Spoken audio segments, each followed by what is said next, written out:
Okay, hello there again, and what we're going to talk about now is we're going to talk about overnight oats, something that's becoming more and more popular. You're seeing it in more and more of the coffee houses out and around there, and becoming more and more popular at home. So what I'm going to do is I'm going to show you the basic recipe for overnight oats, and then we'll talk about where we can take the overnight oats from the basic recipe. When you go out there shopping, there are a few oat options that you can go for. You've got the Oat So Simple Quaker Oats in the packet there.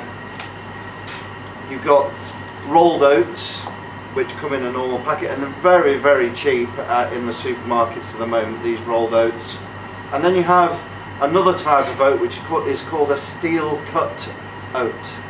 A bit more expensive, and which one you choose completely depends on how texture you like your overnight oats. If you like them nice and soft and creamy and don't really want that bite of the oat in there, you can go for the Oat So Simple. If you don't mind a little bit of bite, or you don't mind tasting the oats, then go for the rolled oats. And if you do really like that nice earthy crunchy oat in your overnight oats, then go for the bit larger steel cut oats. The ones I'm going to use today are the rolled oats. They're my personal favourite, and basically the recipe you're looking for is 2 to 1. So I've got approximately 75 grams of oats there. Normally 50 grams is good enough for a portion for you, but I've gone for 75 grams of oats, and then I've gone for double the amount of milk. So for 75 grams I've gone for 150 mils of milk. If you're using 50 grams of oats, then just double it and use 100 mils of milk.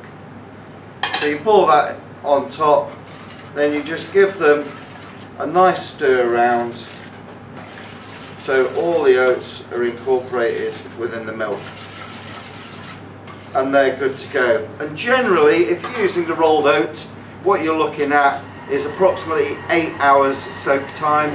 Hence the reason why they call them overnight oats, because that gives you that 8 hours while soaking overnight. So once you've got them mixed up together like that, there's alternatives. You can stir them in these nice fancy Kilner jars if you want, or what I tend to do at home is I go to the supermarket, I buy these plastic containers, similar to the ones that you get from the Chinese supermarket, and I just fill up one of them, and then what that does for me, I know exactly my portion size that I'm getting in there.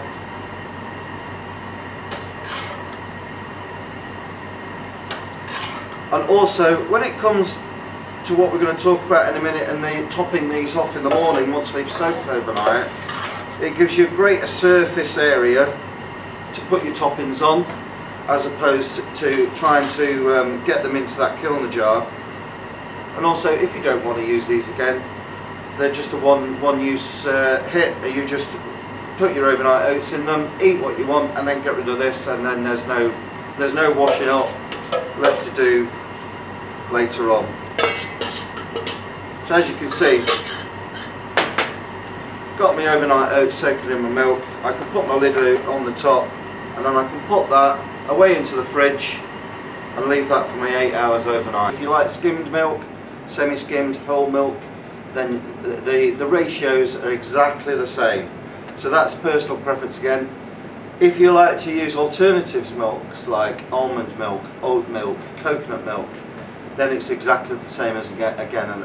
And the thing is with almond milk and coconut milk, and that gives you that added little bit of flavour in your oats, and they're not just bland like using plain milk. So that's milk alternatives. So once you've chosen which type of milk that you want on there, like I said, leave them overnight, a good 8 hours, and then when you come to them in the morning, what you can do is you can think about what you want to top them off with. Now what I wouldn't do is I wouldn't put any soft fruits or anything like that into the mixture and leave them overnight, because what will happen is that will not aid as much as the oats to soak in. and what you'll end up with is mushy soft fruits. So I'm talking like raspberries, strawberries, blueberries. They will become mushy. So it's better to top them off at the end in the morning for your soft fruits.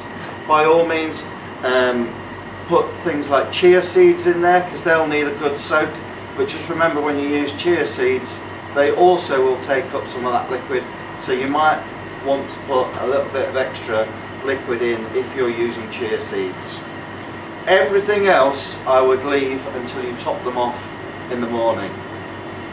Things like apple and things like that, bananas, they will oxidize once they've been cut and be exposed to the air, so I definitely won't put them in until the last minute. So what can we top them off with? Well, you can go absolutely crazy. You can have carrot cake ones, you can use lemon curd in there, Nutella, peanut butter, all different types of nuts, seeds, fruits. It just depends on what your imagination is. You can literally go mad with them. What I wouldn't do though is, if you're eating overnight oats, then you're trying to eat more of a healthier lifestyle. So what I wouldn't do is whack a load of peanut butter on there, bananas on there, maple syrup on there, and go crazy that way, because you're completely defeating the object. And you'll end up putting more calories on there than you really want to. So it literally is up to you what you put on there. What is nice in there is, once you've chosen your fruit, is you can add things like, what have I got down here? You've got cinnamon, you've got ginger, you've got cocoa powder, vanilla extract.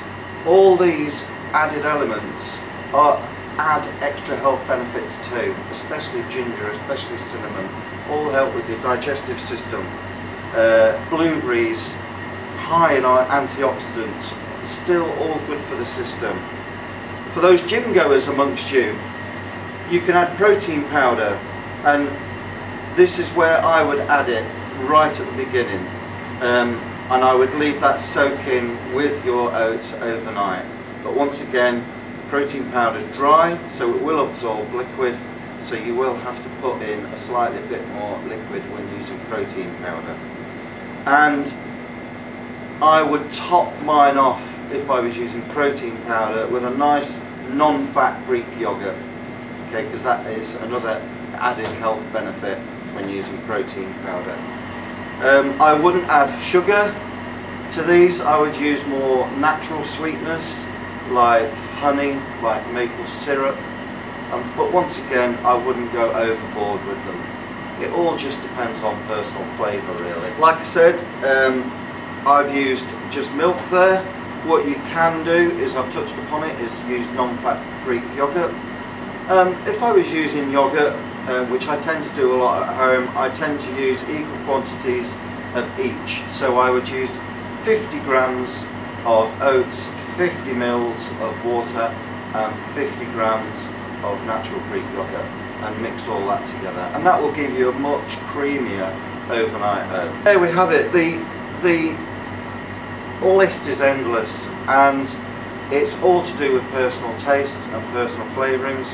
And once you've made these 2 or 3 times, you will get to learn what works for you, whether or not to put less liquid in if you fancy it a little bit thicker. You can add a little bit more milk to make it a little bit more thinner, but that's completely personal preference. So let your imagination run wild, and I hope you enjoy making overnight oats.